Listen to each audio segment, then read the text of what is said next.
1997년 11월 21일 30년 넘게 고도 성장을 해오던 한국 경제는 한순간에 맥없이 무너졌다.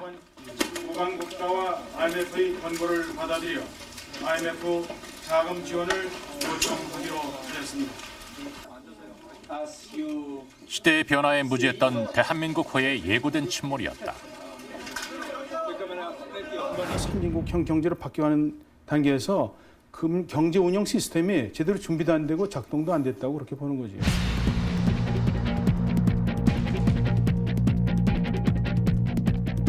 그 후 10년, 한국 경제는 외형상 위기를 완전히 극복하고 1인당 국민소득 2만 달러 시대를 열었다.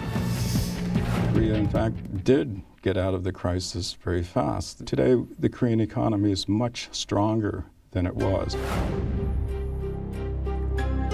하지만 삶의 고통을 호소하는 사람들은 점점 늘어만 가고 있다. 88만 원 세대라 불리는 20대들은 더 이상 이 땅에서 미래를 꿈꾸지 못하고 있다. 취업하기가 점점 어려워지는 것 같아서 좀 사회가 좀 많이 안타깝기도 하고 좀 원망스럽기도 합니다. 한국 사회를 근본적으로 바꿔놓은 지난 10년. 우리가 얻은 것과 잃은 것은 무엇인가? 그리고 지금 그것은 우리에게 어떤 과제를 던져주고 있는가?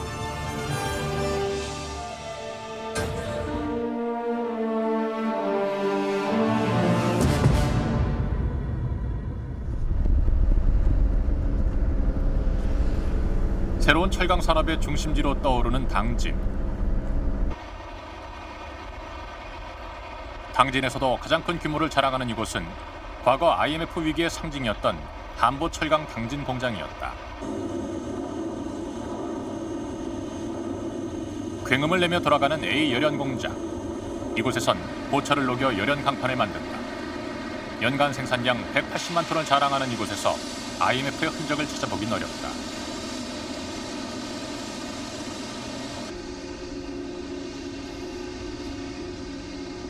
이 공장에서 고철을 녹이는 공정을 책임지고 있는 김보연 계장.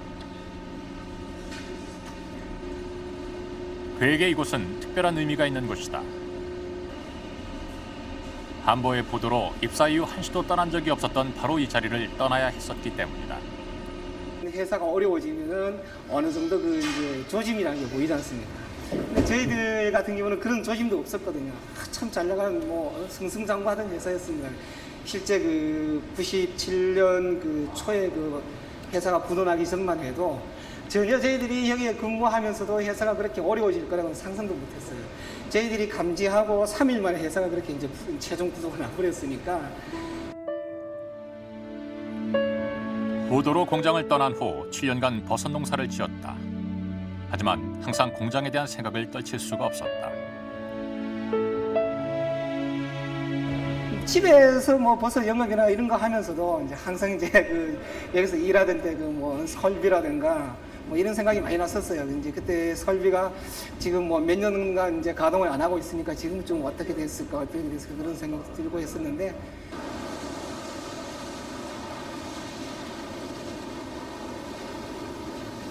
2004년 12월 공장이 지금의 회사로 인수되고 재가동되면서 그는 7년 만에 다시 일하던 자리로 돌아왔다.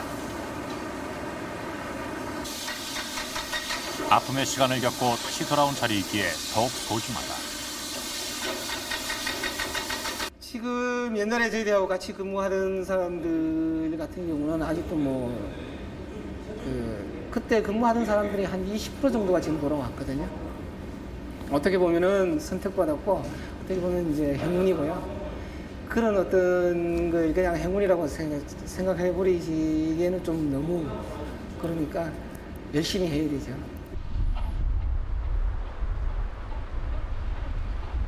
비지구 열연 공장. 중간 재료인 슬라브를 이용해 연간 300만 톤의 핫코일을 생산해내고 있다. 하지만 이곳은 한보 철강 당시만 해도 가동되지 않던 곳이다.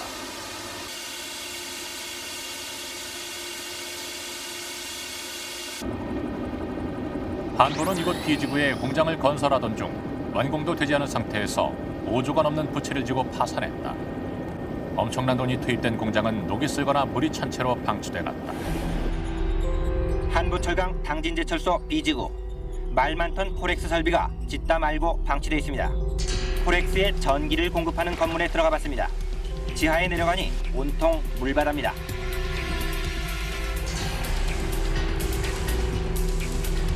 제가 그 당시에 이곳에 근무하면서 전화를 한 통 받았는데 뮤직비디오를 촬영하고 싶다는 그 뮤직비디오 감독의 전화를 받았습니다. 근데 그 감독이 요구하는 컨셉이 지구 종말 이후에, 핵전쟁으로 지구가 종말된 이후에, 멸망한 이후에 그 아주 폐허가 된 상태의 해서 어떤 부활의 노래를 부르는 그런 컨셉의 뮤직비디오를 촬영하겠다는 장소로서 여기가 좋겠다는 얘기를 듣고 이곳이 제가 지구의 종말적인 상황을 묘사해 준다는 이야기인가 하는 상황에서 참 참담함과 함께 뭐 일부는 좀 모멸감까지도 느꼈는데요. 대다수의 전문가들은 당진 공장의 재개는 불가능하다고 말했다. 나머지 처리는 뭐 고철 처리할 수밖에 없는 게 현실적인 방법이지 않겠나 싶습니다. 뭐 비지구 냉연은 더더욱 그렇고요. 또 철강 설비라는 게 실제로 그 도입하는 상태에서 그대로 가동하지 않으면은 거의 고철 취급당하는 상황입니다. 하지만 현대제철에서 인수한 지 불과 7개월 만에 공장은 재가동됐다. 회사를 살리겠다는 전 직원들의 땀과 노력의 결과였다. 우리는 계속 여기서 현장이니까 기계가 계속 가동이 돼야 되니까 그 도시락을 먹어요, 계속. 특히 이제 그 우리 당진 공장의 경우에는 가동 중단이 7년이나 지속됐던 공장이기 때문에 설비가 상당히 그 녹슬고 아까 전에 말했듯이 그 폐허가 되어 있었습니다. 그래서 그 부분을 전 그 직원들이 일치단결 해갖고 정말 그때는 뭐 전부 밤에 잠을 안 자고 출퇴근을 아예 공장에서 할 정도로 열심히 해갖고 남들이 보기에 정말 깜짝 놀랄 속도로 그 재가동을 완성했습니다.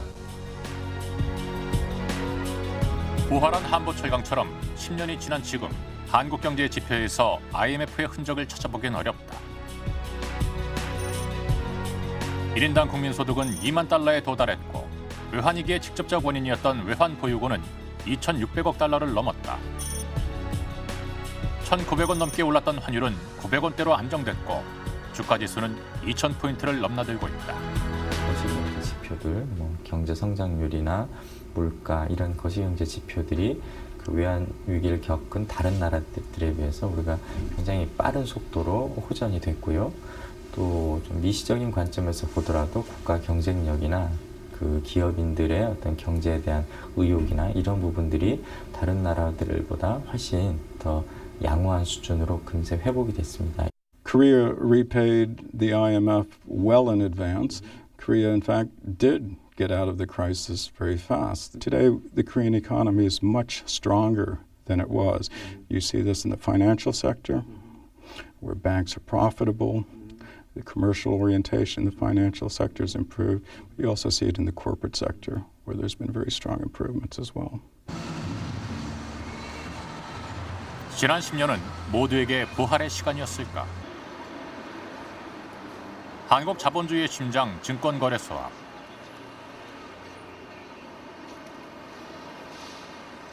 한 여성 노동자가 10m 높이 철탑 안에서 20일째 단식 농성 중이다.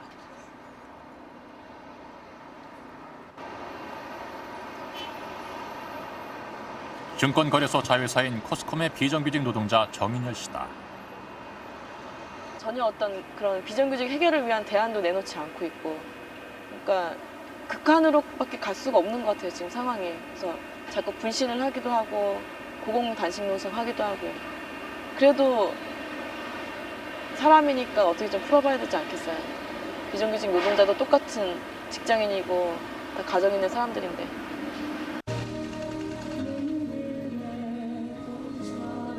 지난 7월 비정규직 보호법이 시행되면서 코스콤은 사내 비정규직 노동자들을 외주화하기로 결정했다.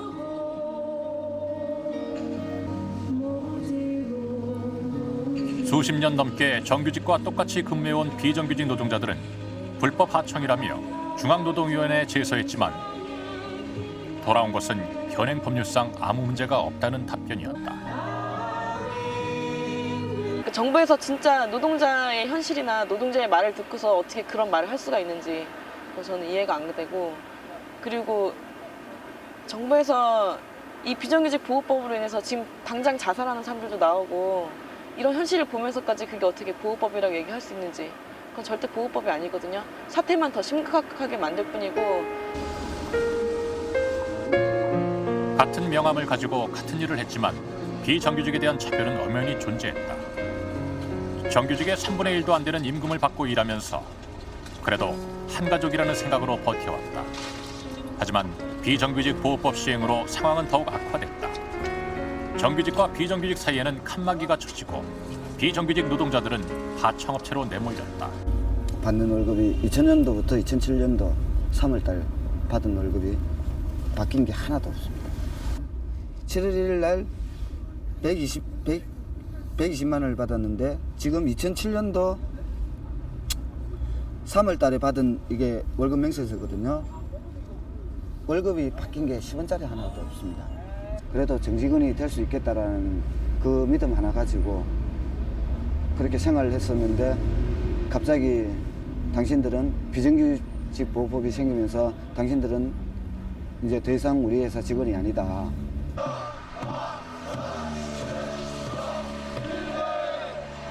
IMF 10년. 우리 경제의 객관적 지표는 명백하게 좋아졌다. 하지만 비정규직들을 비롯해 삶의 고통을 호소하는 목소리는 오히려 점점 커져만 가고 있다. 그들에게 IMF는 아직 현재 진행형이다. 이제는 한 집별로 비정규직이란 말도 옛날 말이 됐고요. 거의 한 집마다 한 명씩은 비정규직이 있을 정도로 비정규직이 많아졌는데 그 고통이란 게 굉장히 이루 말할 수가 없습니다. 단지 이제 돈을 조금 받고 이런 정도가 아니라 인격적인 모욕부터 시작을 해서 일단 뭐 승진이 안 되는 문제에서부터 시작을 해서 하나의 또 다른 계급 계층이 돼버리는 상황이 됐고요. 이런 문제에 대해서 노동자들도 사실상 요새는 비정규직 노동자들이 노동조합을 만들고 투쟁을 하고 이런 경우가 늘어났다는 얘기는 그만큼 더 이상 살 수 없다라는 걸 반증합니다. 외환의 부족으로 인한 IMF 위기는 일찌감치 극복했다. 1999년 11월 19일 김대중 대통령은 IMF 위기를 완전히 극복했다고 선언했다. 마침내 우리는 국민과 함께 다짐하고 결의한 바대로 1년 반 만에 IMF 외환 위기를 완전히 이겨냈습니다. 2001년 8월에는 IMF 자금 중 마지막 남은 1억 4천만 달러를 갚았다. 2004년 5월까지 갚기로 되어 있던 것을 모두 조기 상환한 것이다. IMF는 한국을 IMF 우등생이라고 불렀다. 오늘 IMF 즉 국제통화기금으로부터 1997년부터 99년까지 빌린 195억 달러 중에서 미리 거의 다 갚고 마지막 남은 1억 4천만 달러를 갚게 됐습니다. 그동안 외환위기를 극복할 수 있도록 도와주신 국민과 기업, 금융인 그리고 국민 모두들한테 다시 한번 감사 말씀을 올립니다. 하지만 IMF가 한국 사회에 가장 큰 영향을 미친 것은 구제금융 자체가 아니라 그것을 제공하면서 요구한 경제개혁 프로그램이었다. IMF는 한국에 자본시장 개방, 기업구조 조정, 정리해고 등 이른바 신자유주의적 개혁을 요구했다. 그리고 그 개혁 정책은 지금까지도 유지 강화되고 있다. 근데 이 정책 패키지에 대해서 여러 논란들이 있어요. 이것이 IMF가 너무 과도하게 개입한 것이 아니냐. 외환 위기가 왔으면 그 외환을 빌려주고 그것을 정해진 기간 내에 제대로 갚을 수 있도록 근데 재무 그 구조조정만 요구하면 되는 것인데 거기에 덧붙여서 각종 경제개혁 프로그램을 요구를 했단 말이죠. 예를 든다면 노동시장에서의 해고 조건을 완화해라. 파견제와 같은 그런 어떤 노동시장 유연화 조치를 취해라. 이런 요구라든가 각종 어떤 주식시장이라든가 경제개혁 프로그램들을 제도개혁을 요구를 해온 거란 말이죠. 이러한 경제개혁 프로그램들은 12월 3일 IMF와 체결했던 최초의 협약에는 없는 내용이었다. 그렇다면 외환 위기와 직접적 관련이 없는 이러한 경제개혁 프로그램들은 어떻게 도입된 것일까?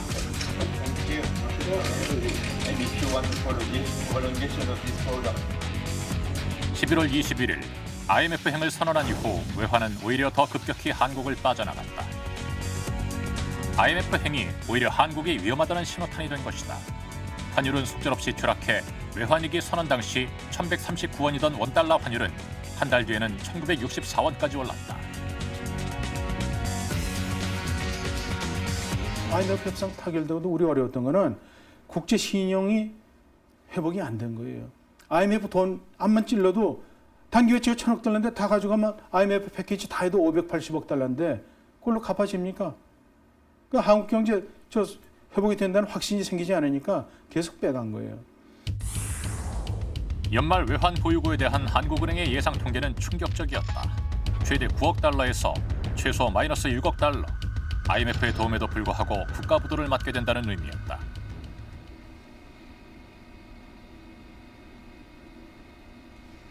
특단의 대책이 필요했다.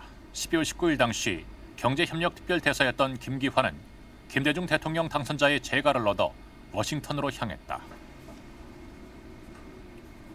국가 부도를 막기 위해서는 미국을 설득하는 것이 필요하다는 판단에서였다.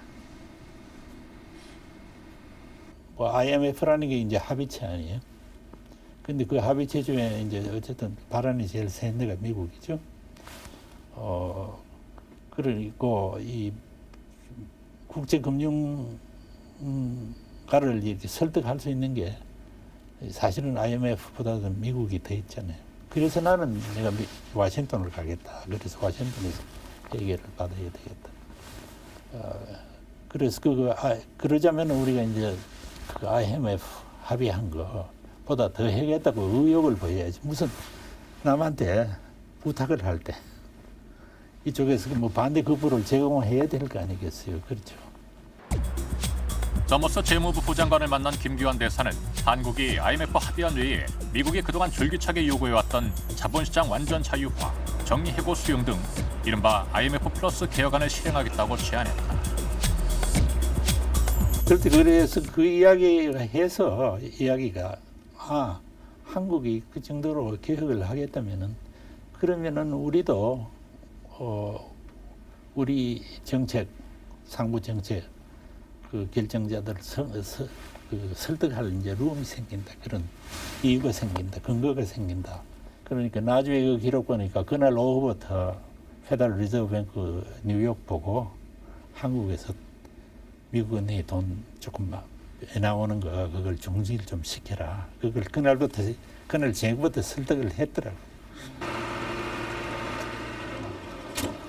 이틀 뒤인 12월 22일 립튼 재무부 차관보가 김대중 당선자를 만나기 위해서 한국에 왔다. 이유는 단 하나, IMF 플러스안에 대한 합격을 받기 위해서다. 언론에서는 이를 립튼 차관보의 면접시험이라고 불렀다. 짚고 나갔습니다.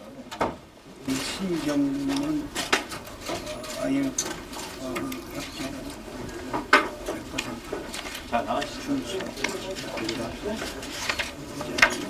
그로부터 이틀 뒤 100억 달러를 조기 지원받은 후 한국은 국가 부도 위기에서 벗어날 수 있었다. 국가 부도와 경제 시스템을 맞바꾼 셈이었다.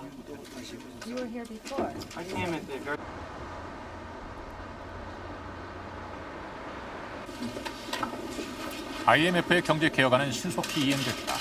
98년 1월 김대중 대통령 당선자는 4대 재벌 총수들과 회담을 갖고 구조조정을 강력히 요구했다.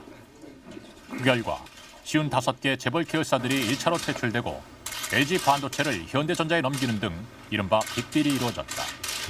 이러한 구조조정의 와중에 50조가 넘는 부채를 안은 대우의 몰락은 큰 충격을 주었다. 역사상 가장 큰 규모의 파산이었다.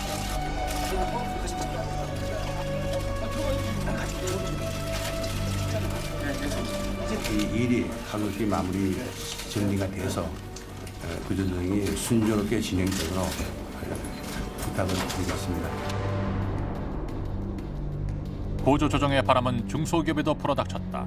살인적인 고금리와 신용 경색으로 많게는 하루에 300개의 기업이 쓰러졌다.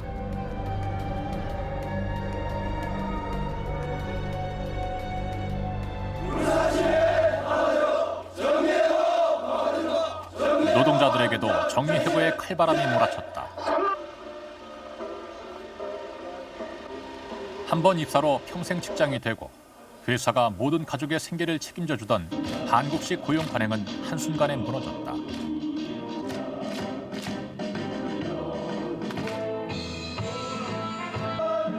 98년 한 해만 100만 명이 넘는 노동자가 정리해고됩니다.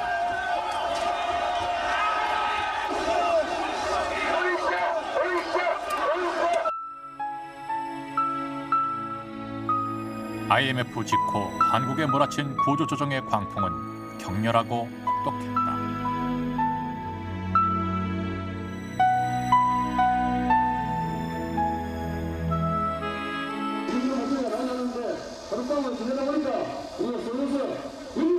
이러한 급격한 구조조정에 대비해 준비된 것은 아무것도 없었다. 그것은 개인도 기업도 국가도 마찬가지였다. 아무런 사회 안전망이 없는 상황에서의 구조조정은 밑바닥으로의 추락을 의미했다.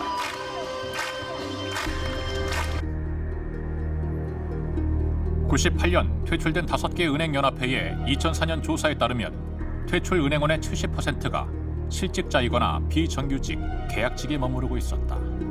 정말 백지 상태였습니다. 아무것도 없는 백지 상태였습니다. 그냥 쏟아져 나왔습니다. 은행에 있을 때와 비슷한 정도로 유지는 하고 있다. 부분도 10% 정도밖에 되지 않습니다. 다들 이제 기껏 취업했다고 하면 비정규직 내지는 뭐 성과급 뭐 이런 형태로 이제 근무를 하고 있는 형태가 대다수고, 그리고 또 일부 뭐 이상금융 쪽으로 좀 흘러가 있습니다만은 이상금융권의 어떤 시장 자체도 상당히 좀 어려운 입장이다 보니까 직원들이 자리를 잡는 부분들은 정말 어려웠었고 지금도 그 어려움은 계속되고 있습니다.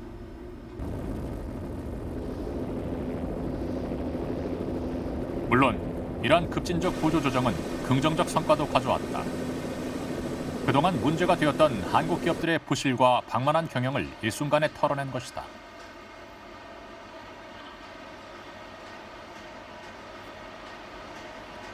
사상 최대의 호황을 누리고 있는 한국의 한 조선업체. 벌써 3년 반째 일감이 밀려있고 올해 수주액은 사상 최고액을 기록하고 있다. 지금 저희가 올해 수주한 금액이 현재까지 약 180억 불 정도 됩니다.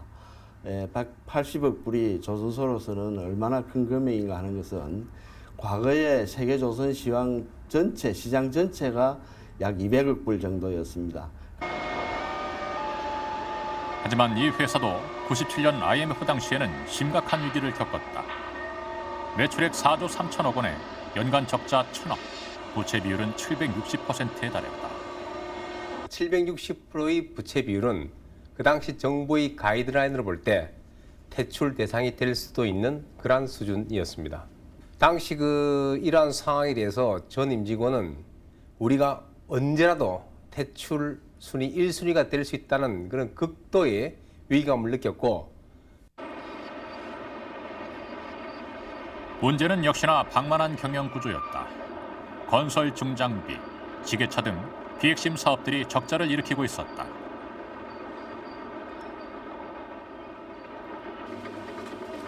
회사는 수익성이 없는 중장비 지게차 부문을 과감히 매각하기로 결정했다. 결국은 그 당시 저희들이 내부 결정에 의해서 독자적으로 경쟁력을 가지고 살아남을 수 있는 부분은 조선 부분이라는데 전부 의견 일치를 가져왔습니다. 그래서 우리가 가장 잘할 수 있는 부분인 조선 부분과 건설 부분을 중심으로 삼성중공업을 유지하고, 비주력 산업을 매각하고 조선 산업에 집중한 결과 이 회사는 최첨단 고부가가치 선박의 개발에 박차를 가할 수 있었다.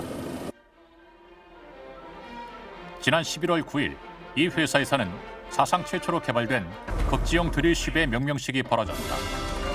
최첨단 선박인 이 배의 가격은 6억 달러에 이른다.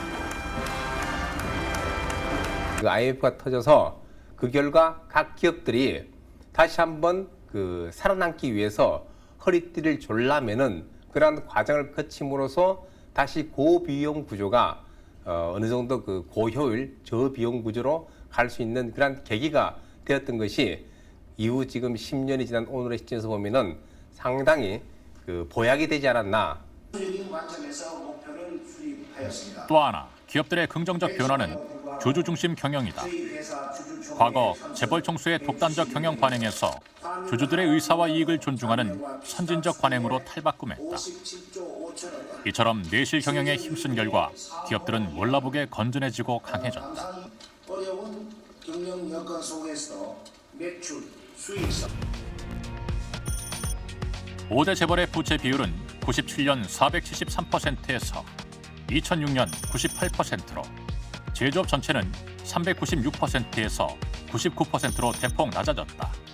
이는 미국과 일본보다 현저히 낮은 수치다. 기업의 어떤 이제 재무 구조가 과거에 비해서는 비교할 수 없을 정도도 이제 건전해졌고 또 그 대기업들 같은 경우에는 사업 구조도 이제 수익성의 측면에서 이제 매우 그러니까 이제 슬림화된 이제 그런 구조를 갖게 됨으로 인해 가지고 그러한 것이 이제 어떤 정책적 환경이나 또는 거시적 환경이 개선된다면 한국 경제가 다시 한번 이제 도약할 수 있는 튼튼한 어떤 밑거름이 될 수 있다라는 의미에서 굉장히 이제 긍정적인 어떤 이제 성과로 이제 얘기를 할 수가 있을 겁니다.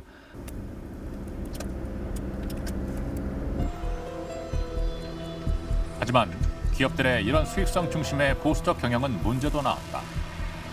대표적인 것이 투자의 감소다.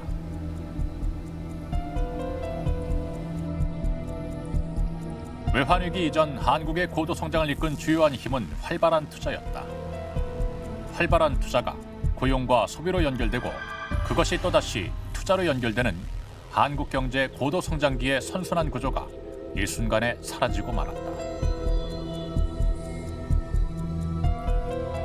과거 10%대를 넘나들던 투자 증가율은 외환위기 이후 급격히 추락한 후 아직까지도 회복되지 않고 있다.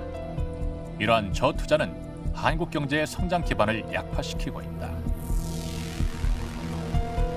주주자본주의라는 것은 주주들은 단기 실적에 관심이 많은데 우리 경제가 발전하고 지속적인 그 성장을 하려면은 장기 투자가 좀 필요한데 아무래도 투자라는 것은 그 과실을 갖다가 실현하고 따는 데는 상당히 오랜 기간이 필요한 거 아니겠습니까? 그러니까 당연히 어떤 그 단기 실적주의로 나갈 수밖에 없는 것으로 이 장기를 바라본 투자 같은 것은 상당히 부진했다. 그래서 그 97년 이전과 이후를 보면은 우리의 투자가 상당히 지금 그 위축이 돼 있는 것도 사실이죠. 이러한 투자 부진의 영향이 직접적으로 나타나는 것이 바로 일자리 부족 현상이다. 특히 문제가 되는 것은 청년 실업. 기업들이 신규 채용을 꺼리면서 96년 4.6%였던 청년 실업률은 2000년 이후 연 7, 8%의 고실업률로 고착화되고 있다. 특히 최근에는 투자가 늘어도 일자리가 늘어나지 않는 이른바 고용 없는 성장까지 나타나면서 일자리의 위기는 더욱 가중되고 있다.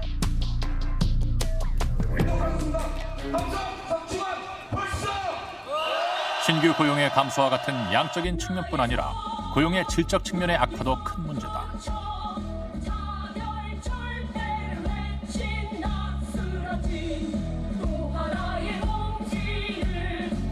고용의 질 악화를 단적으로 보여주는 것이 비정규직의 급격한 증가다.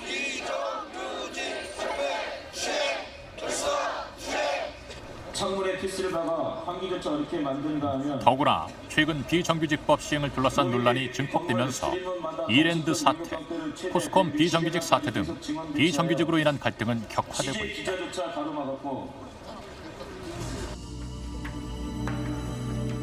정부 통계에 의하면 비정규직은 매년 급증해 현재 35.9%, 570만 명에 달한다. 하지만 노동계에서는 비정규직 비율이 60%가 넘는다고 주장하고 있다. 이처럼 IMF의 경제개혁 정책이 여러 부작용을 낳으면서 이에 대한 비판적 견해도 증가하고 있다. 노벨 경제학상 수상자인 스티글리치 교수가 그 대표적인 학자다. I think it was very clear that the way it intervened was wrong. Its analysis of the problem was wrong. And its prescriptions were wrong. it went well beyond what was necessary for addressing the problems of the crisis. Interestingly, that version of capitalism was more extreme than any Western economy has ever adopted. 경제개혁 과정의 하나의 특징을 잡으려면 어떤 그 경제개혁 구조조정의 급진성을 들 수가 있습니다. 외국의 어떤 그 선진 경제에 대비해 봤을 때도 우리 경제가 굉장히 급진적으로 아주 일방적으로 추진됐다고 볼 수 있어요. 그러니까 이런 정도의 개혁 과정은 동구 경제가 사회주의 경제로부터 시장 경제로 넘어오는 이행 경제 과정에서 어떤 그 급진적인 어떤 개혁 이런 거는 뭐 예를 찾아볼 수 있지만 적어도 OECD 국가에서의 어떤 경제 개혁이 우리처럼 그렇게 단기간 내에 급진적으로 추진된 예는 찾아보기가 어렵다. 외부로부터 강요된 급격한 개혁. 하지만 그것은 시대의 변화를 읽지 못한 우리 스스로가 자초한 일이기도 했다. 외환위기가 어느 날 갑자기 97년 11월 달에 온 게 아닙니다. 그 징후가 이미 나타나고 있었거든요. 제일 큰 원인은 정책 당국자들이 위기를 미리 예견하고 대처를 잘 못한 정책 실패의 책임이 제일 컸다고 생각합니다. 60년대 이래 한국의 경제 성장을 주도했던 경제 모델은 이른바 개발 독재라 불렸던 관치 경제 모델이었다. 정부 주도하에 사회적 자원을 특정 재벌에 집중적으로 지원함으로써 경제 성장을 촉진하는 이 모델은 경제 개발 초창기에 큰 효과를 발휘했다.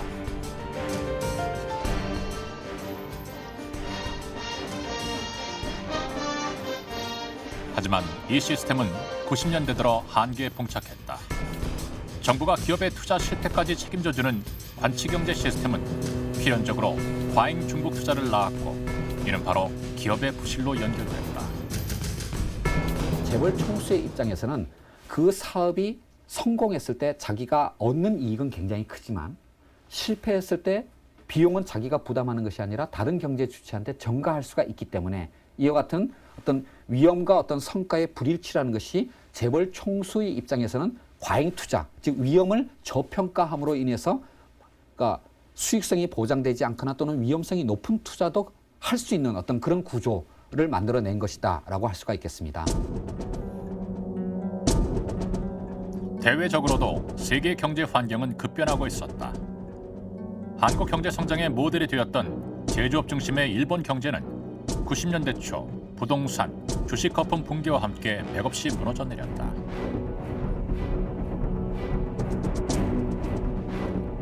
오랫동안 일본에 억눌려 있었던 영국, 미국 경제는 대처리즘, 레이거노믹스 등 이른바 신자유주의 정책을 통해 부활하고 있었다.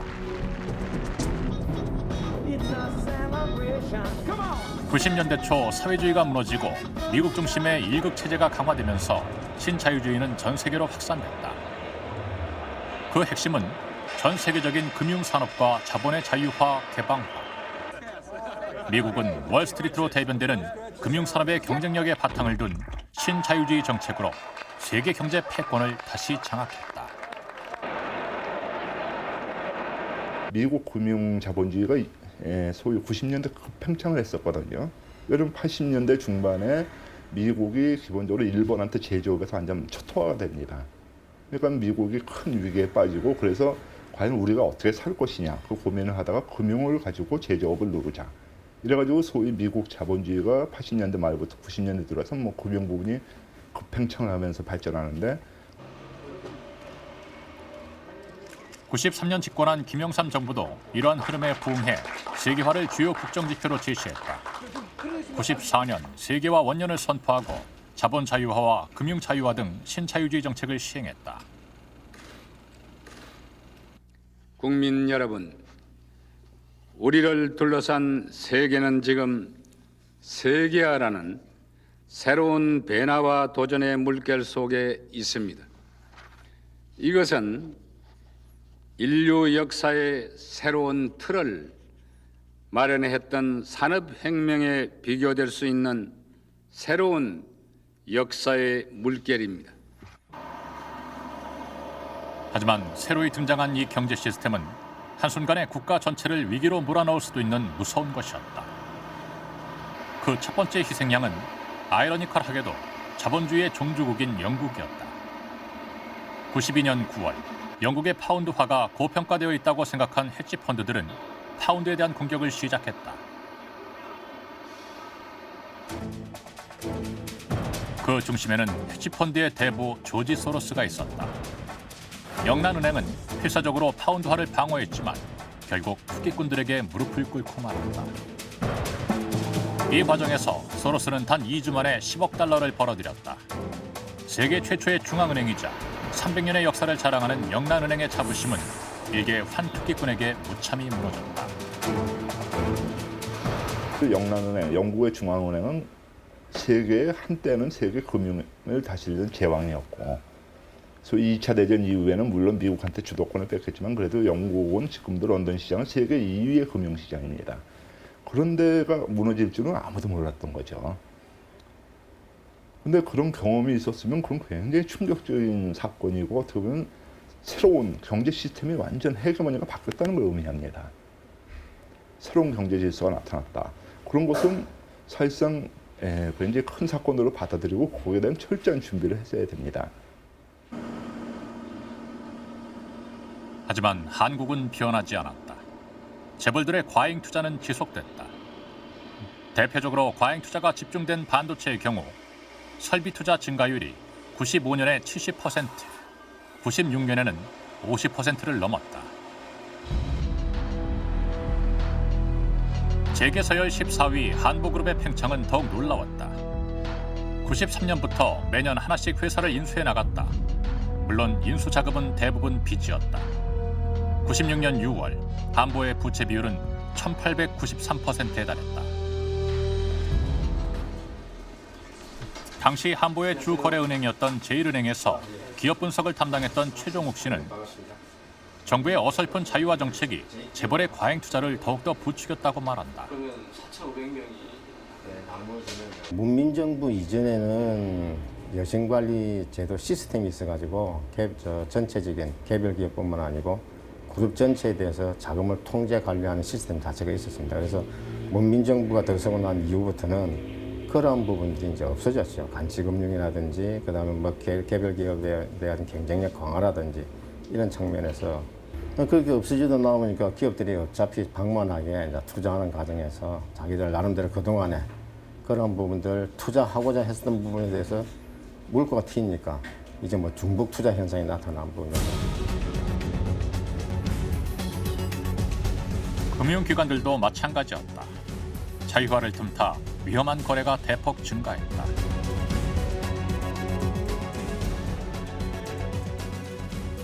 특히 당시 종금사들의 위험한 영업 형태는 국제금융가의 화제였다. 국제금융가에서는 한국의 종금사를 가리켜 유치원생이 넥타이를 메고 카지노에 들어섰다고 말했다. 사실상 국제금융은 아무도 모르는 사람들이 젊은 친구 한두 명 고용해가지고 홍콩이나 이런 데 사무실 차려놓고 채권을 사들이고 막 난리가 납니다. 근데 이 사람들이 국내에서 하던 경험대로 고금리를 주는 채권들을 많이 사들입니다. 그러니까 신흥시장, 왜 금리를 많이 주겠습니까? 그럼 그 나라가 불안한 나라겠죠 아닙니까? 태국이라든지 나중에 러시아 같은 나라까지 이제 채권을 막 사들입니다. 그러면 자유화를 하는 건 좋지만 자유화했으면 그것이 제대로 작동이 되는지 감독하는 시스템이 있어야 되는데 자유화는 해놓고 감독을 제대로 못한 거지요. 제가 보기에는 이 선진국 그 열풍에 너무 들떠가지고 모두 다 규제는 다 없애는 게 최선, 감독도 안 하는 게 최선, 이렇게 착각을 한 거예요. 위기가 코앞에 닥쳤는데도 감독기관들은 쓸데없는 다툼만 벌였다. 외환위기가 코앞에 닥친 11월에도 한국은행은 재경부와의 갈등으로 파업을 벌이기도 했다. 곳곳에서 위기를 경고하는 목소리가 들려왔지만 정책 당국자들은 귀 기울이려 하지 않았다. 그 위기에 대해서 오고 있는 거에 대해서 국제금융계나 국내 경제 전문가들이 경제 책임자들한테 문제 지적을 하고 건의를 했는데 정책 책임자들이 이걸 받아들이지 않은 거예요. 왜 문제 없는데 왜 우리가 멕시코 것처럼 된다고 지적을 하느냐. 보고한 사람 보고서 회수하고 또 책임을 묻고 그러니까 바른말을 누가 하겠어요. 그게 97년 3월 달에 있었던 일입니다. 그러니까 문제의식을 가져야 대책이 나오는데 경제 튼튼하다고 거시경제 지표 줬다고 국민들한테 설명하고 다녔지 않습니까? 그런데 무슨 대책이 나왔겠어요?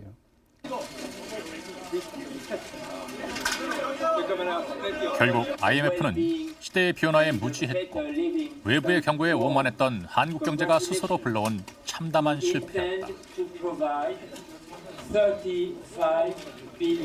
그래서 97년 이후의 과정이라는 건 어떻게 보면 자율적으로 우리가 그런 어떤 관치로부터 시장 경제로 넘어오는 그 이행을 하지 못했기 때문에 IMF라는 제3자에 의한 타율적이고 IMF 어떤 그 주도의 그런 어떤 경제 개혁을 우리가 받아들이게 된 것이라고 볼 수 있다는 거죠. IMF 경제 개혁의 필요가 가장 심각하게 나타나는 부분이 청년 실업 문제다. 예, 가격 탔어요. 그렇죠. 충무로의 한 달력 제작 업체. 연말을 앞두고 영업이 한창이다.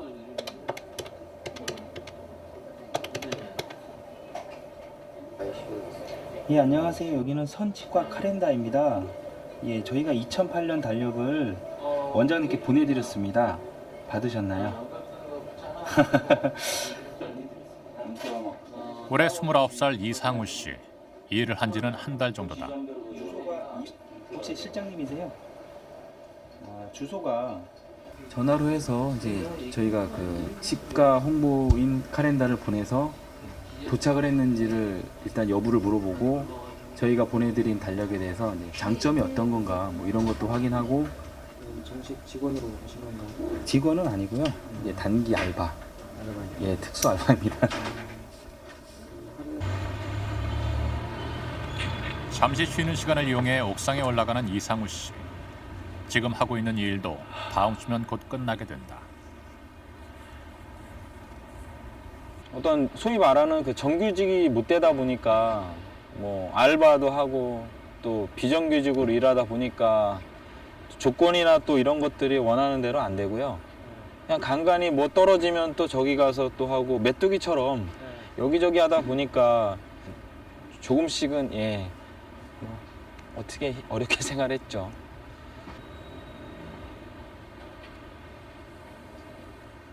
(3년) 전 대학을 졸업한 후 공무원 시험에도 도전하고 좋은 일자리를 얻기 위해 10여 군데 기업에 원서도 냈었다.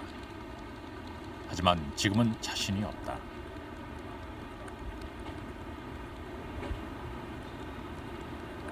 솔직히 그때는 정말 넣으면 조금만 되면은 뭐 원하는 데를 갈 수 있었다고 생각하는데요. 지금은 그때 노력 한 2~3배를 해도 운이 따르지 않거나 사회가 제도가 변하지 않는 이상은 많이 힘들 것 같아서 솔직히 나이는 먹어가는데 취업하기가 점점 어려워지는 것 같아서 좀 사회가 좀 많이 안타깝기도 하고 좀 원망스럽기도 합니다.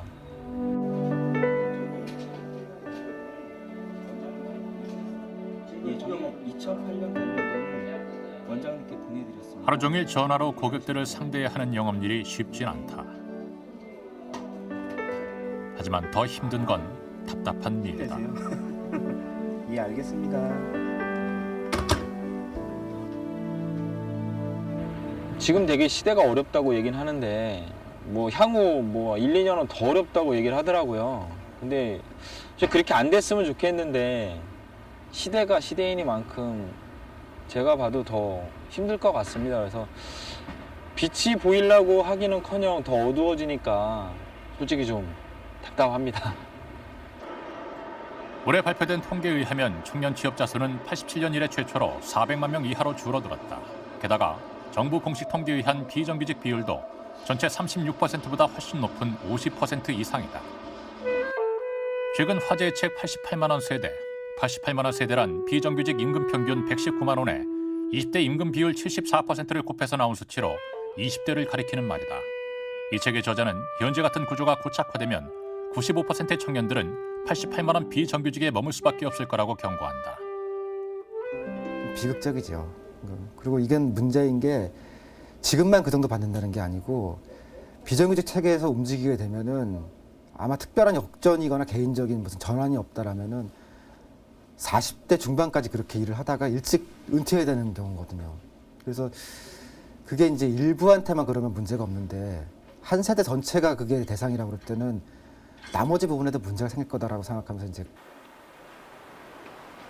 5% 좋은 일자리를 향한 경쟁은 날로 치열해진다. 추가한 냉장고 제품들 많이 선호하고 있다는 거. 예를 들어서 다양한 맛의 구현도 있을 것이고. 늦은 밤 대학교 세미나실에 모인 학생들. 면접 시험 프레젠테이션을 위한 연습이 한창이다.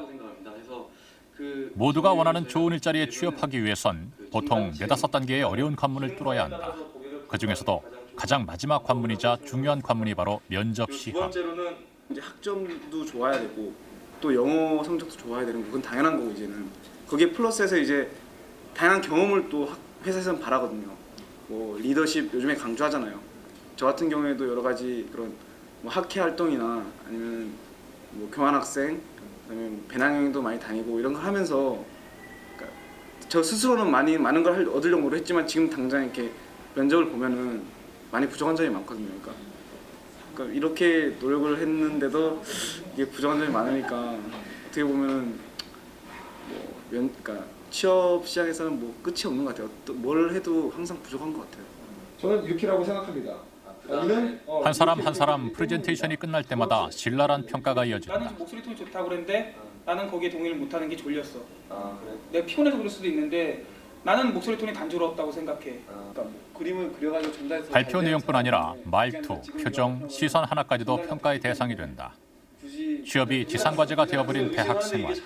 취업을 위해선 사소한 것 하나도 소홀히 할 수가 없다. IMF 때 지나고 나서 한 2000년도부터 분위기가 확 바뀐 것 같아요. 그 전에는 그래도 선배들의 모습을 통해서 그래도 뭐 다양한 것들을 많이 하자. 또 대학생으로서 가져야 할 어떤 사회 의식 같은 것을 위해서 많이 노력들을 했다면 2000년도가 지나면서 밀레니엄 세대라고 하잖아요. 거기서부터는 완전히 좀 자기를 위해서 취업을 위해서 자기에게 도움이 되지 않는다 판단이 되면 얼마든지 멀리하는 그런 현상들이 많이 일어난 것 같습니다.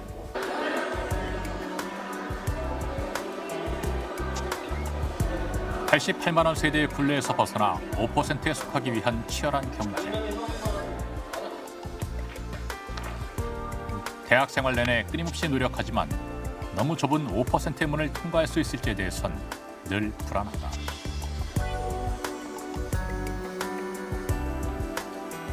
처음에 이제 서류부터 대충 시작을 해서 적성 검사, 면접 2차, 2차 이렇게 가는데 뽑는 인원은 굉장히 한 자릿수인데 내 주변에 있는 사람들을 보면은 수백 명, 수천 명이 있을 때도 있습니다. 그러면은 이 많은 사람 중에 실제로 여기에 실제로 입사를 할 수 있는 사람의 수는 극히 일부분이고 그럼 그 나머지 사람들은 다 어디 가서 무엇을 해야 하나 그런 생각이 들 때 그런 생각들을 많이 하게 됩니다. 88만 원 세대의 절망과 불안. 그것은 IMF 외환위기 10년을 맞는 우리 사회의 모습을 단적으로 보여준다. 또한 그것은 IMF가 만들어 놓은 우리의 경제, 사회 시스템이 한계에 도달했다는 신호이기도 하다. IMF 개혁으로 인한 투자 부진, 일자리 감소, 비정규직 양산은 결국 저성장과 양극화로 귀결되고 있다. 문제는 이 같은 현상이 일시적인 것이 아닌 장기적 흐름으로 고착화되고 있다는 것이다. 외환위기 전 7, 8%를 기록하던 경제 성장률은 외환위기 직후인 98년 마이너스로 떨어졌다가 최근 5년간은 3, 4%대에 머물고 있다. 대표적 양극화 지표인 상대 빈곤율은 갈수록 증가해 2006년 16.42%를 기록, 국민 6명 중 1명은 상대 빈곤 상태에 놓인 것으로 분석된다. 소득 격차를 보여주는 소득 배율 역시 점차 악화되고 있다. 우리가 이제 IMF 위기를 맞으면서 그 위기를 대응하다 보니까 그 한국이 가지고 있던 여러 장점들을 갖다가 던져버린 측면이 상당히 강하거든요. 그 외환위기를 맞으면서 우리가 가지고 있었던 그런 고유의 어떤 문화 이런 게 있거든요. 그 기업 문화가 또 따로 있는 거고 그런 것은 어떤 역사와 이런 걸 통해서 형성된 건데 그런 걸 우리가 너무 빨리 지금 그 외환위기 때 좀 버린 것이 아닌가. 외환위기 10년. 이제는 IMF 체제의 문제들을 극복할 수 있는 대안을 찾아야 한다는 목소리가 높다. 그리고 그것은 IMF 개혁의 일방적 급진성과 약자에 대한 배려 없음을 극복하는 것이어야 한다고 전문가들은 말한다. 어떤 그 경제 개혁이 정답이라 할지라도 그 정답이 박정희 시대 때는 그냥 정답으로 그냥 관철이 될 수가 있는 거예요. 정부가 결정을 하면 그냥 관철이 되는 게 과거의 시대였지만 지금은 민주주의 시대고 시장주도 경제이기 때문에 그렇게 안 되거든요. 그래서 어떤 정답이 있더라도 경제 주체들 간에 그걸 협의를 하고 조정을 해나가고 정착을 시키고. 우리 사회 참 저는 모순된 논쟁이 성장이냐 분배냐 이거 마치 적대 개념처럼 돼 왔었지 않습니까? 몇 년 쌓인 논쟁이. 이 두 가지 소위 경쟁과 복지라는 것을 적대적 개념으로 보는 시각부터 해소해야 될 것 같습니다. 그럼 정부는 어디에 치중을 하고 그럼 민간은 어디에 치중을 하자 이런 어떻게 보면 정부와 시장의 어떤 철저한 협약을 맺고 그리고 그 부분에 대해서 딴지를 걸지 말아야 됩니다. 인구 300만 명의 작은 나라 아일랜드.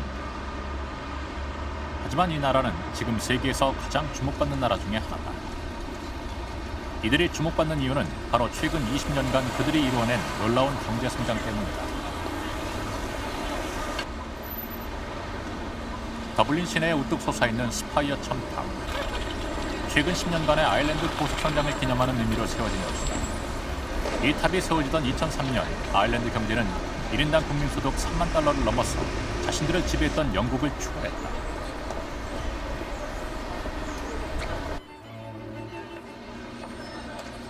한때 소유럽의 병자, 나고자들의 민족이라 불리며 뼛속 깊은 열등감에 시달려야 했던 아일랜드. 하지만 최근 경제 성장으로 아일랜드인의 표정에는 자신감이 넘친다.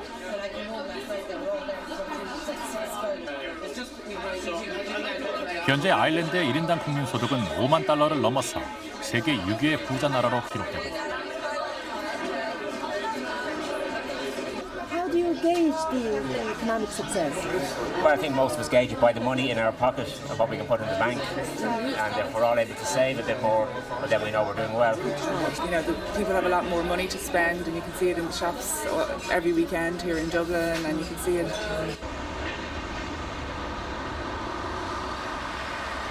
이러한 아일랜드 고속 성장의 주요한 요인 중 하나는 더블린 시내의 국제금융센터에서 찾을 수 있다. 아일랜드 정부의 적극적인 규제 완화와 외자 유치 정책을 통해 이곳에는 수많은 다국적 금융회사들이 입주해 있다. We therefore looked at all types of companies, all types of industries worldwide, be they in consumer products, consumer products in basic manufacturing, basic assembly, textiles, clothing. It didn't really matter as long as we got the jobs. 하지만 아일랜드인들은 보다 중요한 경제 발전의 요소로 사회적 협약을 꼽는다.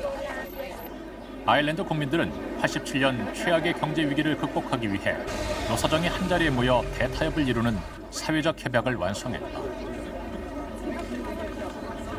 That offered the trade union movement, employers, the political parties, the farmers, an overall package of reform that would share the pain equally and committed to sharing the benefits equally. And that became our first program for national recovery. So social partnership produced at a crucial moment in our recent history. 아일랜드 사회적 협약의 핵심은 노사의 협력과 양보를 통해 경제 성장을 이룩하자는 것.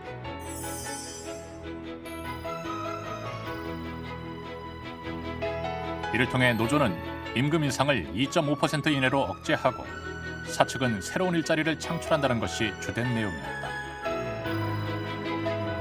What IBEX said and what the business community said was that if we can make Ireland more competitive, if we can keep our costs, including our pay costs, under control, if we can stop having strikes, if we can have industrial peace, Ireland will become a stronger country, and the biggest thing we can have to offer are extra jobs.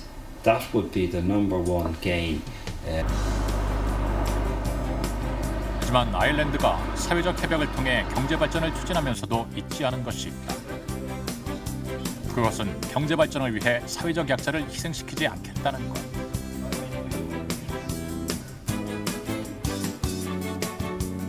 어려운 경제 상황이었지만 협약문에는 사회적 안전망 강화에 대한 내용이 명시됐다.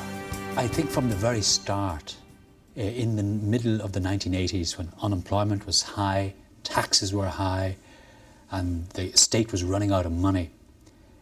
Even in that crisis, the first programme of national recovery was very strong in stating that those on social welfare, the poorest in Ireland, should not bear most of the responsibility for the change.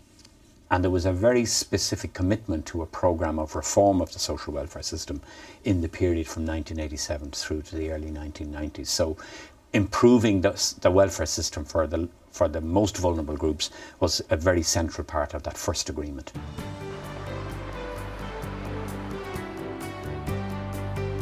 아일랜드의 경제 발전은 이렇듯 사회적 협약과 복지 안전망 강화라는 토대 위에서 이루어졌다.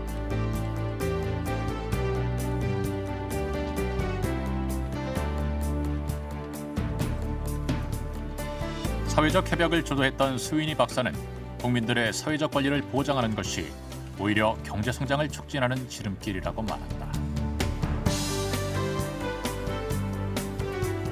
Given the strength of the economy has continued, in the long run there's a very interesting economic point here. If you look after people, in the long run people will look after the economy.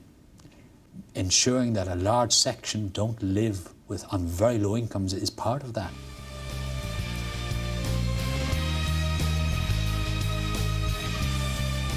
(10년) 전 한국 경제는 시대의 변화에 걸맞는 경제 시스템을 만들어내지 못했다.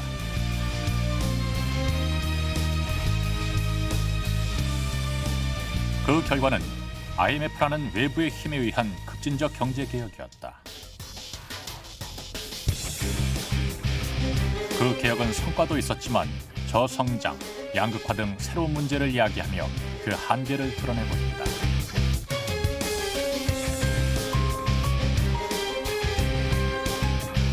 IMF 외환위기 10년이 지난 지금 한국 경제는 새로운 변화를 요구받고 있다.